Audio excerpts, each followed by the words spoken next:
6 women who turned American soil into a battlefield, transforming from ordinary citizens into the most wanted terrorists in U.S. history.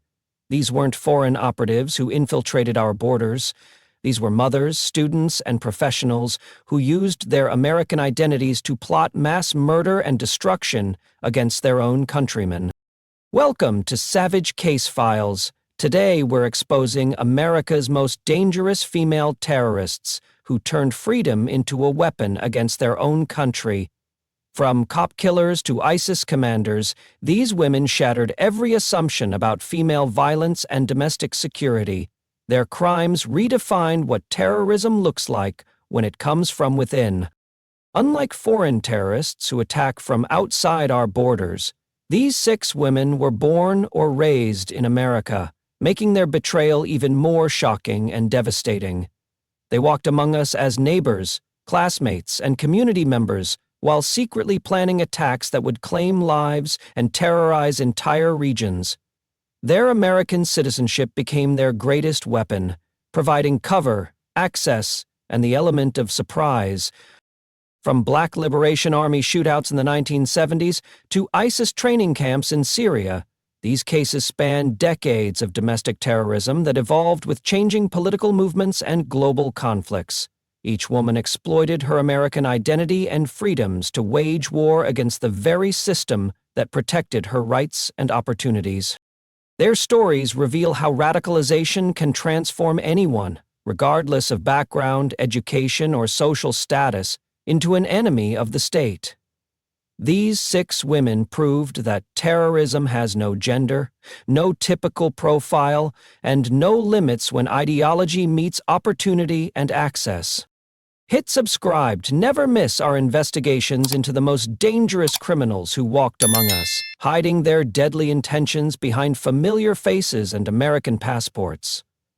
Today we examine how 6 women became the most terrifying female terrorists in U.S. history. Case 1. Assata Shakur. Born Joanne Chesimard in 1947, Assata Shakur grew up in New York City during the height of the Civil Rights Movement. She was an intelligent and articulate young woman who became deeply involved in Black Panther activities during the late 1960s, eventually joining the more militant Black Liberation Army. Her transformation from civil rights advocate to armed revolutionary would culminate in one of the most notorious police killings in American history. By the early 1970s, Shakur had become a key figure in the Black Liberation Army, a clandestine organization that carried out armed attacks against police officers and government targets. The FBI placed her under surveillance as part of their COINTELPRO operations, tracking her movements and activities as she became increasingly involved in violent revolutionary activities. On May 2, 1973, Shakur was traveling on the New Jersey Turnpike with 2 other Black Liberation Army members when they were stopped by state troopers James Harper and Werner Forster for a routine traffic violation. What began as a standard traffic stop quickly escalated into a deadly shootout that would change the course of American domestic terrorism. During the confrontation, gunfire erupted between the occupants of the vehicle and the 2 state troopers. When the shooting ended, Trooper Werner Forster lay dead with multiple gunshot wounds, including a fatal shot to the head at close range. Trooper Harper was wounded but survived the attack. Shakur was also wounded during the exchange of gunfire, suffering injuries to her arms and chest. The aftermath of the shootout triggered a massive manhunt and investigation by New Jersey State Police and federal authorities. Shakur was arrested at the scene and charged with first-degree murder, assault, and weapons violations.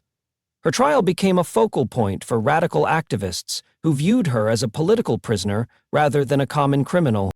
During her 1977 trial, Shakur maintained her innocence and claimed she was the victim of police brutality and a racist justice system. Despite her defense arguments, she was convicted of first-degree murder in the death of Trooper Forster and sentenced to life imprisonment plus 33 years. The conviction seemed to end her career as a revolutionary terrorist. But her story was far from over. What happened next shocked law enforcement and made her a legend among radical activists worldwide. On November 2, 1979, armed accomplices stormed the Clinton Correctional Facility for Women in New Jersey, overpowering guards and freeing Shakur in a daring prison escape that embarrassed authorities and demonstrated the continued strength of radical networks. Following her escape, Shakur disappeared completely, evading one of the largest manhunts in FBI history. For years, authorities had no reliable information about her whereabouts, despite offering substantial rewards and conducting extensive investigations across multiple countries. In 1984, Shakur surfaced in Cuba, where she had been granted political asylum by Fidel Castro's government. Cuban authorities refused all American extradition requests, claiming Shakur was a political refugee who had been persecuted by a racist American justice system. Her presence in Cuba became a source of ongoing diplomatic tension between the two countries. The FBI added Shakur to their most wanted terrorists list in 2013, making her the first woman to receive this designation. They increased the bounty for her capture to $2 million, reflecting the continued priority placed on bringing her to justice for Trooper Forster's murder. Today, Assata Shakur remains in Cuba under government protection, living openly while continuing to advocate for revolutionary causes. Her case represents one of the most successful escapes from American justice in modern history, and her continued freedom serves as both an embarrassment to law enforcement and an inspiration to radical movements worldwide. The murder of Trooper Forster and Shakur's subsequent escape transformed her from a domestic terrorist into an international symbol of resistance against American authority, demonstrating how a single act of violence could create lasting diplomatic complications and inspire decades of radical activism. Case 2. Colleen LaRose. Colleen LaRose appeared to be the least likely candidate for international terrorism, a blonde, blue-eyed American woman from Pennsylvania who converted to Islam and became radicalized through online forums and extremist websites. Her transformation from ordinary American citizen to one of the most dangerous terrorist recruiters in U.S. history demonstrated how the Internet had revolutionized the way terrorist organizations identified and cultivated operatives. Born in 1963, LaRose lived a relatively unremarkable life until her late 40s, when she began exploring Islamic websites and chat rooms following her conversion to Islam. Her online activities gradually shifted from religious discussion to extremist ideology as she became exposed to jihadist propaganda and recruitment materials that targeted Western women for terrorist operations. LaRose adopted the online persona Jihad Jane and began actively participating in extremist forums, where she connected with international terrorist networks seeking to recruit Western operatives.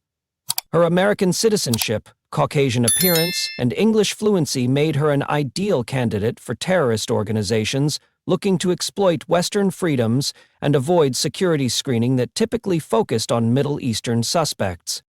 The recruitment operation LaRose developed was sophisticated and far-reaching, using social media platforms, email communications, and online forums to identify and cultivate potential female operatives across Europe and North America.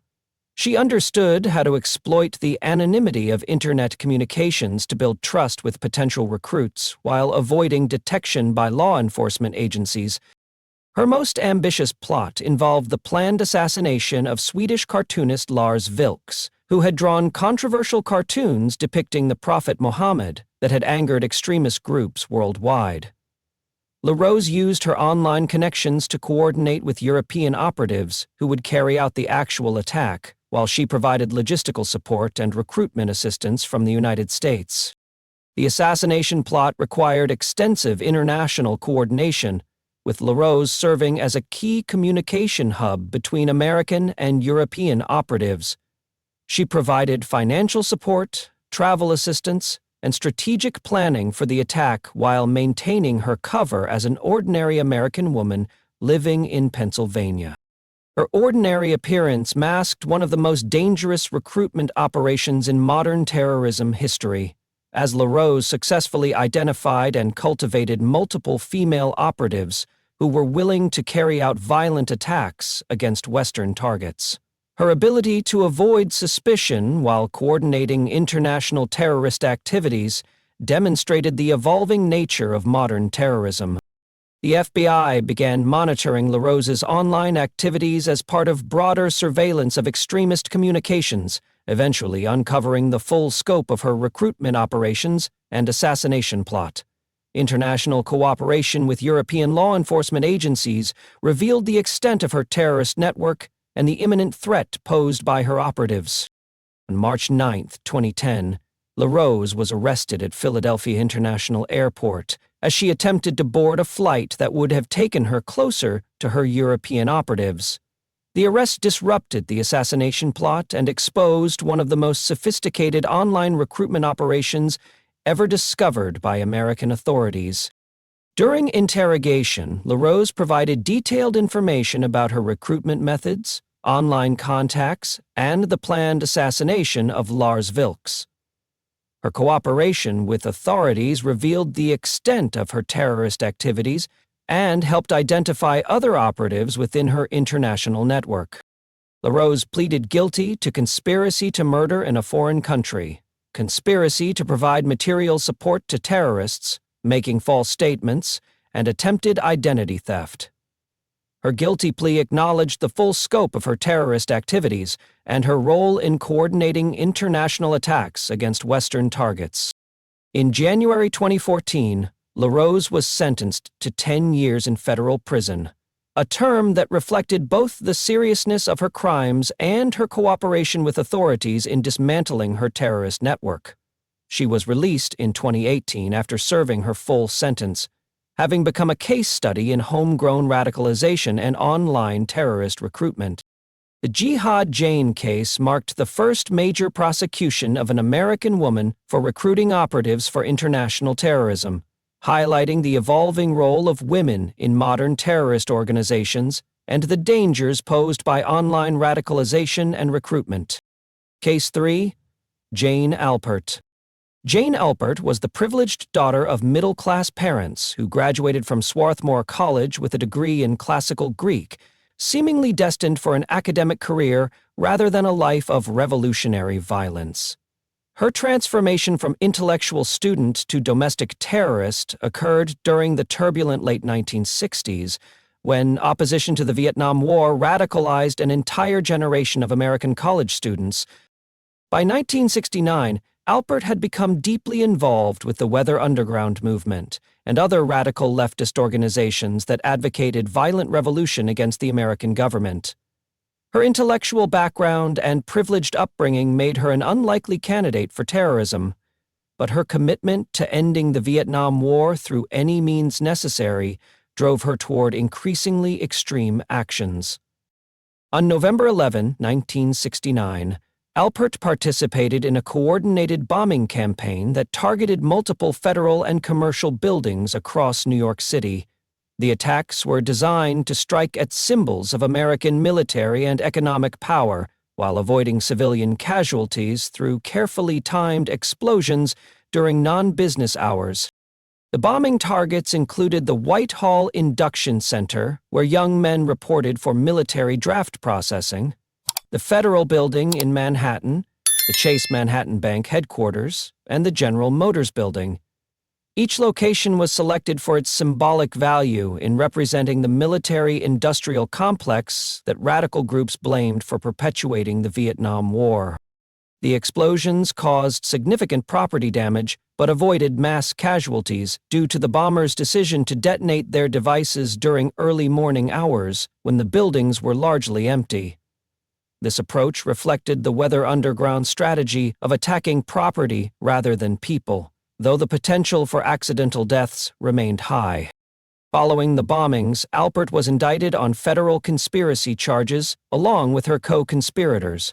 Rather than face trial, she chose to flee bail and disappear into the underground network of safe houses and false identities that supported radical fugitives during the 1970s.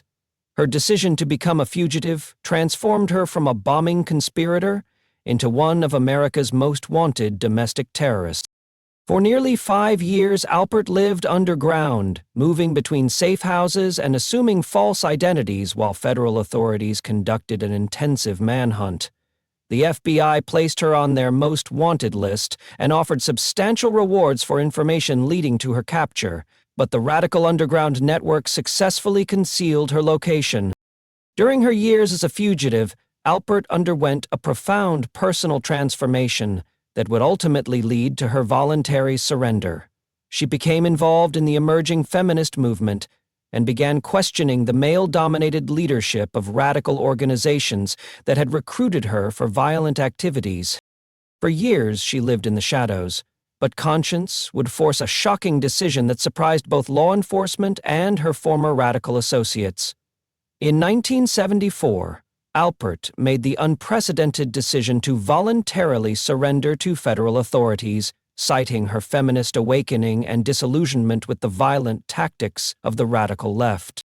Her surrender letter, published in major newspapers, explained her decision to abandon the underground and face the legal consequences of her actions.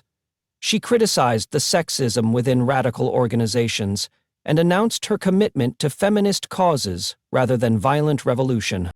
Alpert's voluntary surrender was virtually unprecedented among domestic terrorists of her era, most of whom remained fugitives for decades or were captured by law enforcement.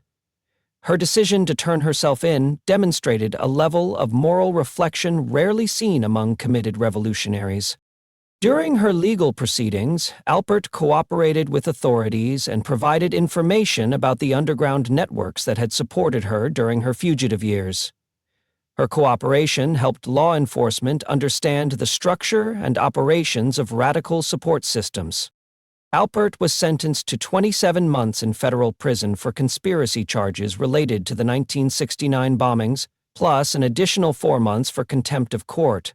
Her relatively light sentence reflected both her cooperation with authorities and her voluntary surrender after years as a fugitive. Following her release from prison, Alpert became a feminist writer and activist, publishing memoirs about her underground years and her transformation from violent revolutionary to advocate for women's rights. Her case became a symbol of 1960s radicalism and the possibility of redemption through moral awakening. Case 4. Susan Rosenberg. Susan Rosenberg was born into a middle-class Jewish family in New York City, but by her 20s had become one of the most dangerous domestic terrorists in American history through her involvement with the May 19th Communist Organization, a far-left revolutionary group that advocated violent overthrow of the U.S. government. Her dedication to revolutionary ideology would lead her to participate in some of the most notorious terrorist attacks of the 1980s. The May 19th Communist Organization was named after the birthdays of Malcolm X and Ho Chi Minh, reflecting the group's commitment to anti-imperialist revolution and solidarity with international communist movements. Rosenberg became a key operative within the organization, helping to plan and execute attacks against government and military targets across the United States.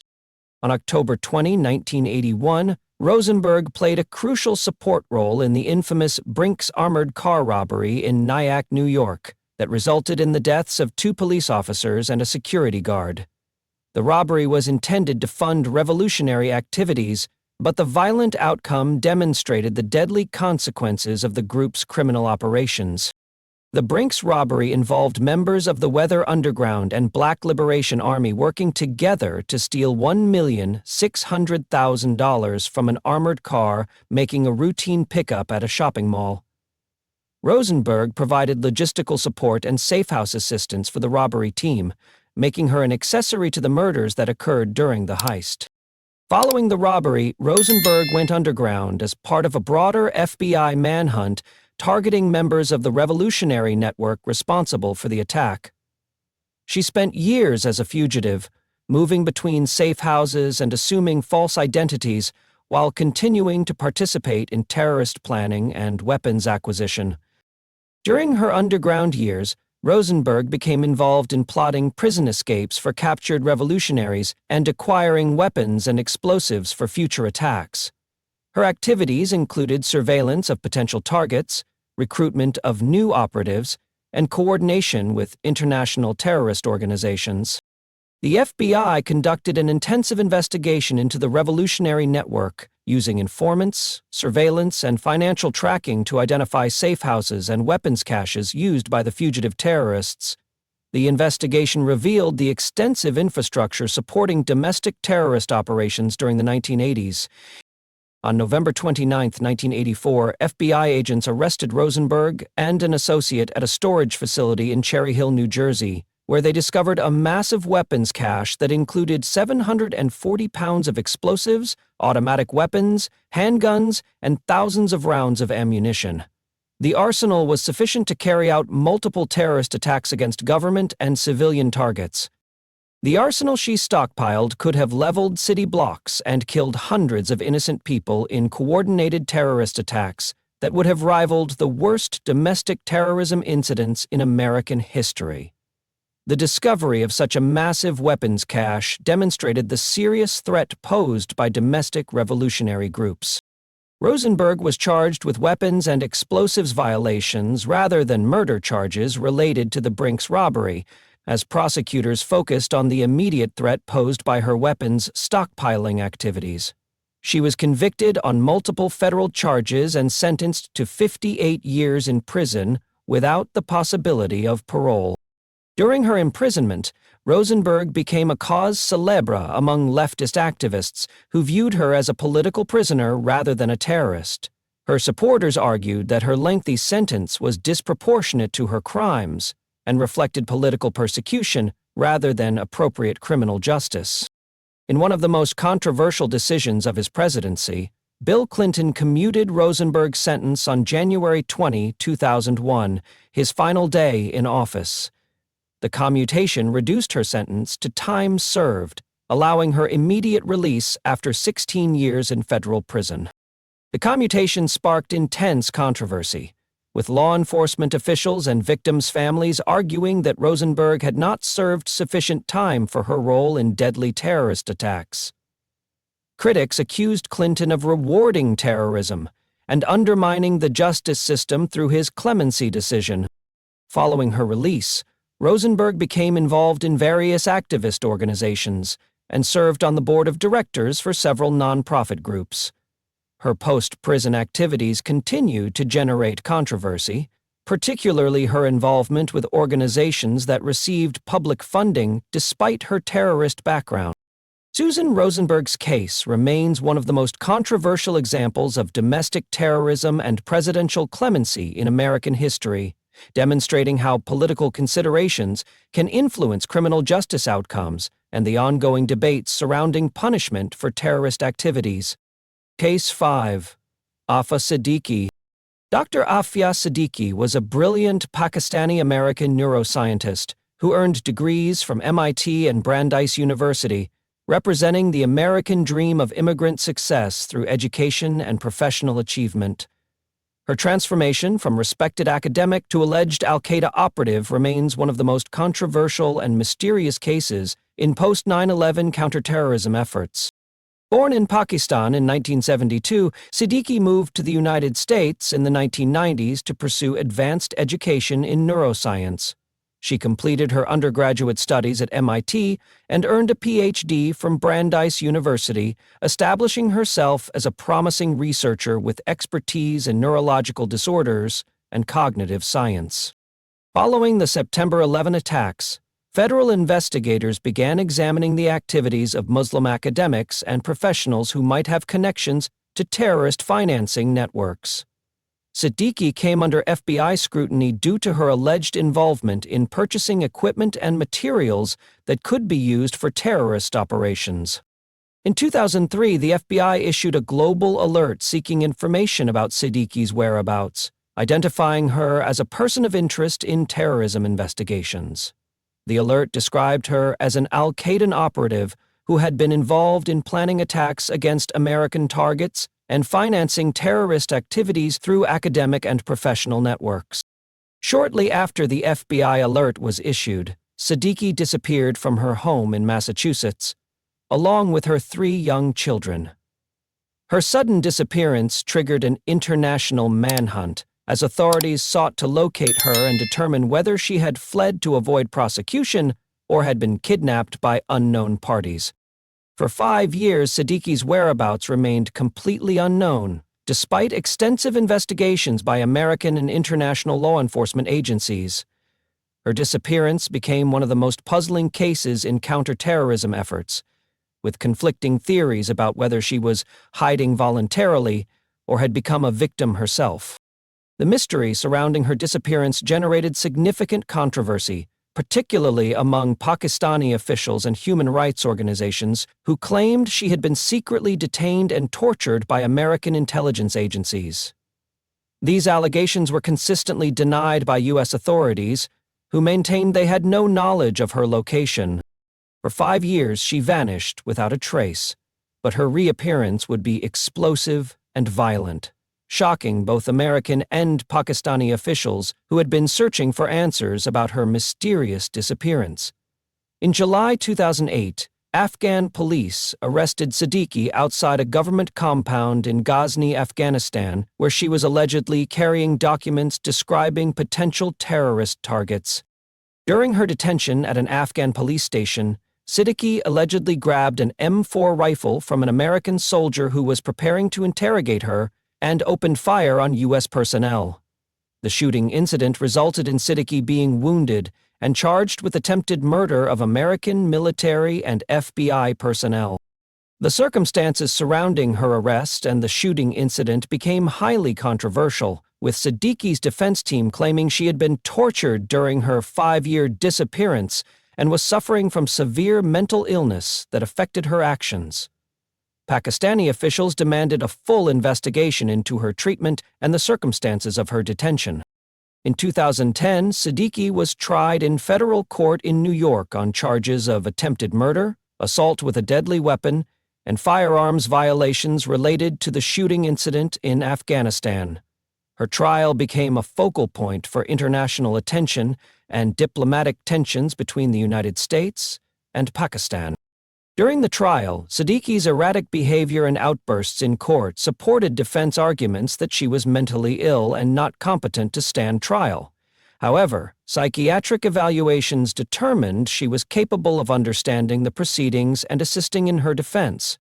Despite defense arguments about mental illness and alleged torture, Siddiqui was convicted on all charges related to the shooting incident. The jury rejected claims that she was too mentally ill to be held responsible for her actions during the confrontation with American personnel. Siddiqui was sentenced to 86 years in federal prison, one of the longest sentences ever imposed on a woman in American terrorism cases. The sentence reflected the seriousness of her attempt to kill American military and law enforcement personnel, regardless of the controversial circumstances surrounding her case. She is currently serving her sentence at Federal Medical Center Carswell in Texas, where she receives treatment for mental health issues while remaining in high-security custody. Her case continues to generate diplomatic tensions between the United States and Pakistan, with Pakistani officials regularly calling for her release or repatriation. The Afia Siddiqui case remains one of the most controversial terrorism prosecutions in American history, raising questions about counterterrorism methods, mental illness, and the treatment of suspected terrorists during the global war on terror. Case 6. Allison Fluke Ekren. Allison Fluke Ekren was born and raised in Kansas, living what appeared to be a typical American life as a mother and teacher before making the shocking transformation into the first American woman to command a military battalion for ISIS. Her journey from Midwestern educator to international terrorist leader represents one of the most dramatic cases of radicalization in modern American history. Fluke Ekren's path to terrorism began through her marriage to a man who shared her growing interest in extremist Islamic ideology. The couple moved to Egypt and later to other Middle Eastern countries, where Fluke Ekren became increasingly involved in radical networks that would eventually connect her to ISIS leadership in Syria and Iraq.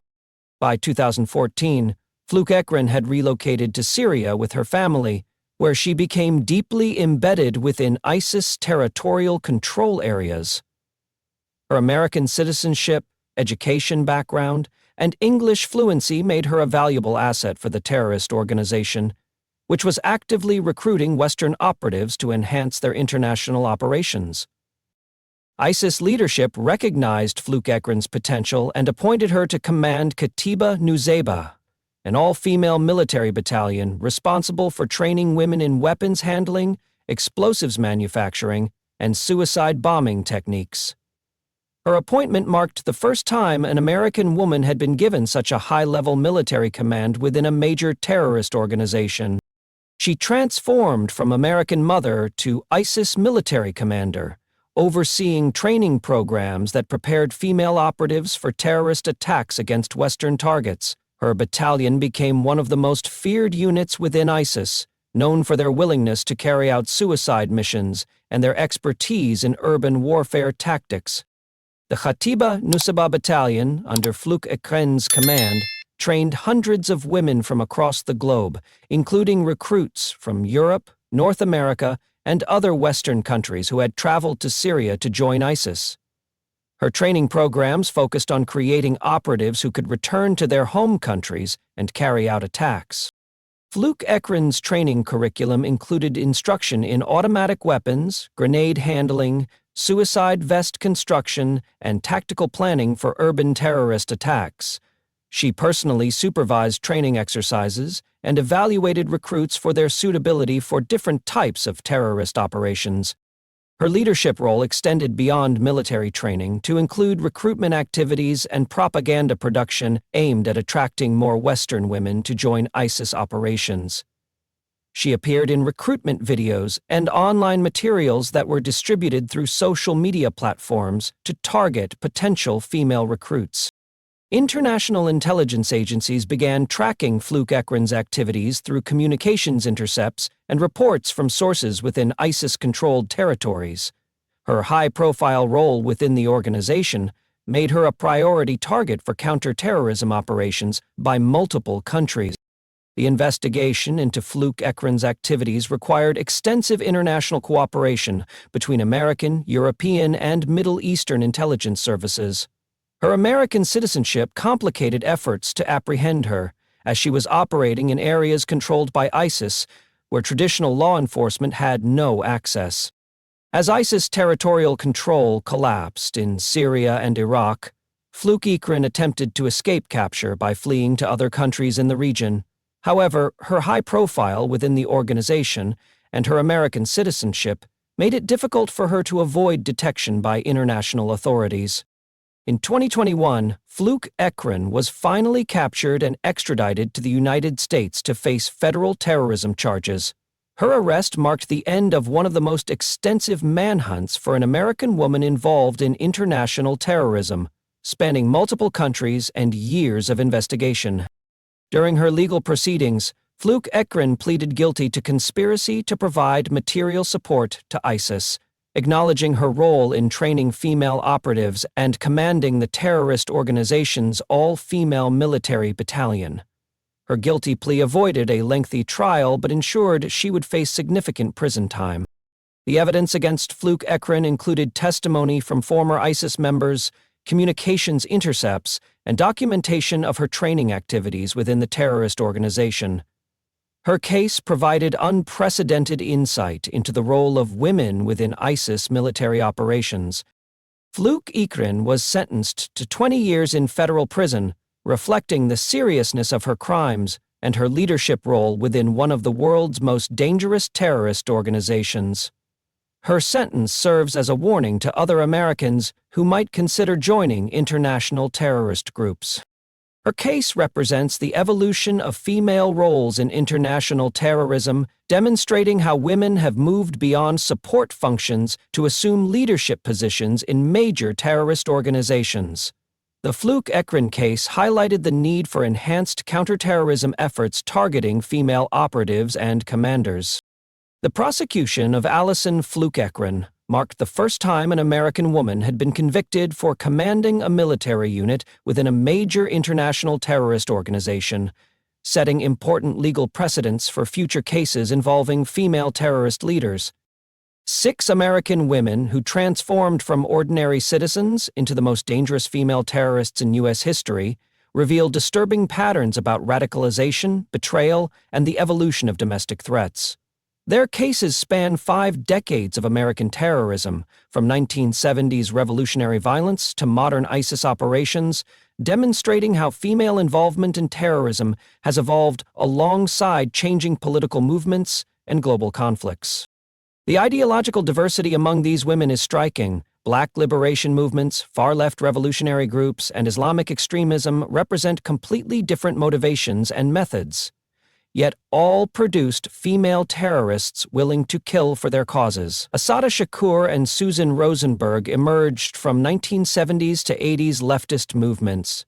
Jane Alpert from anti-war activism, while Colleen LaRose, Afia Siddiqui, and Alison Fluke Ekren represent post-9/11 Islamic radicalization. Each woman exploited fundamental assumptions about female behavior and violence to avoid detection and carry out their operations. LaRose used her blonde, blue-eyed appearance to recruit for international jihad. Fluke Ekren leveraged her role as a mother and teacher to gain credibility within ISIS. Siddiqui's academic credentials provided cover for alleged terrorist financing activities.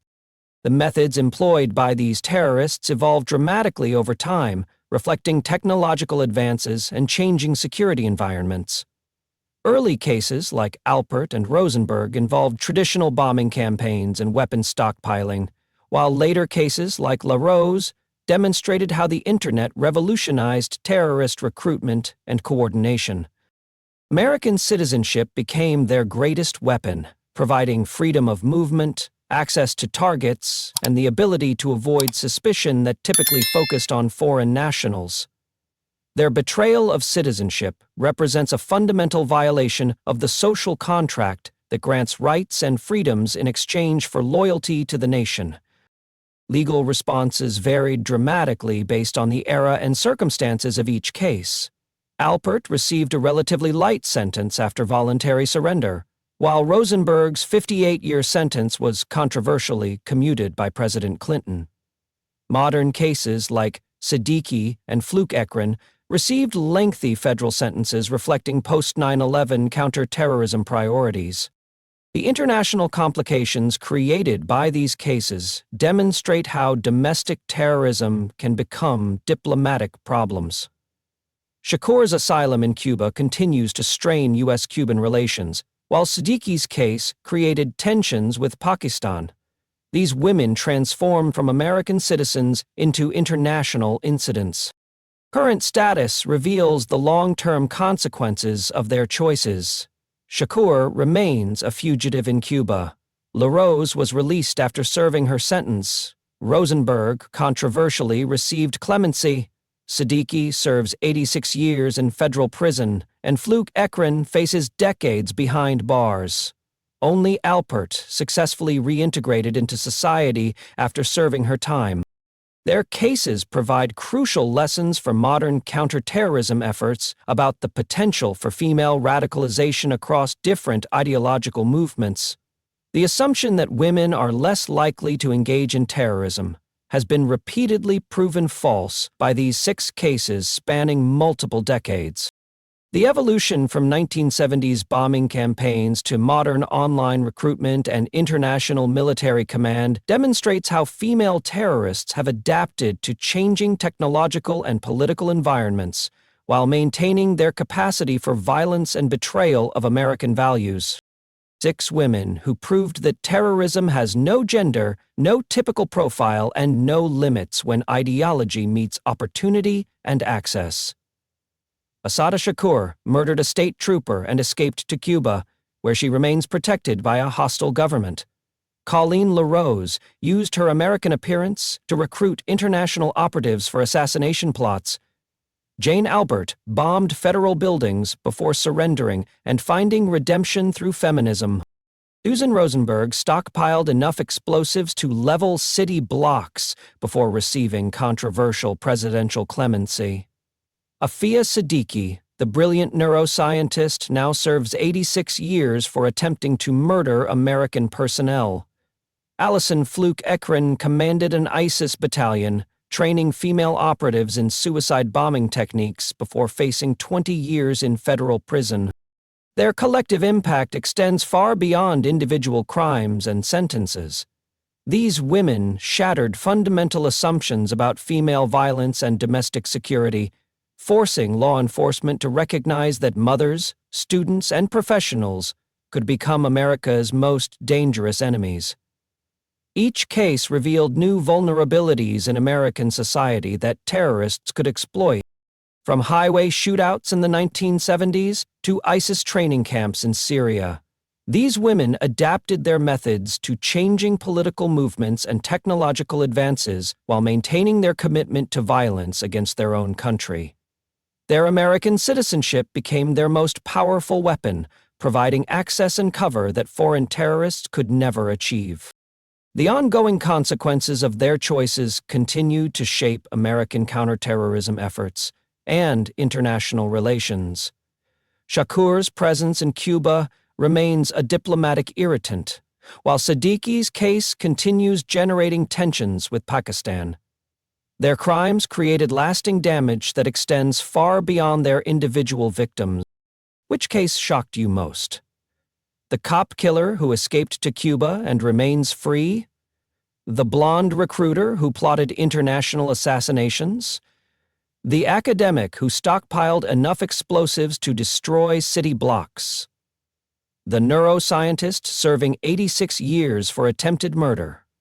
Or the American mother who commanded an ISIS military battalion? These women didn't just commit terrorism, they betrayed the fundamental trust that American citizenship represents. Their actions demonstrated how personal grievances, ideological extremism, and criminal intent could transform ordinary citizens into enemies of the state, willing to kill their own countrymen. The debate continues over appropriate responses to domestic terrorism committed by American citizens. Should citizenship provide any protection against the ultimate consequences of terrorist activities? Do these cases justify enhanced surveillance of radical movements and online activities? How can society balance civil liberties with security needs? Their stories serve as warnings about the potential for radicalization within American communities and the need for vigilance against those who would exploit our freedoms to wage war against our values. Each woman chose terrorism over peaceful advocacy, violence over legal protest, and betrayal over loyalty. Subscribe to Savage Case Files for more investigations into international crimes, domestic terrorism, and the pursuit of justice across different legal systems. Hit the notification bell to never miss our examinations of how individual criminals challenge fundamental assumptions about security and trust. From Black Liberation Army shootouts to ISIS command positions, these 6 women transformed their American identities into weapons against their own country. Their death sentences, prison terms, and ongoing fugitive status reflect the ultimate consequences of choosing terrorism over citizenship. This has been Savage Case Files, where American betrayal meets ultimate consequences, and where the truth about domestic terrorism is exposed. 6 women who proved that the greatest threats often come from those who walk among us, hiding their deadly intentions behind familiar faces and American passports.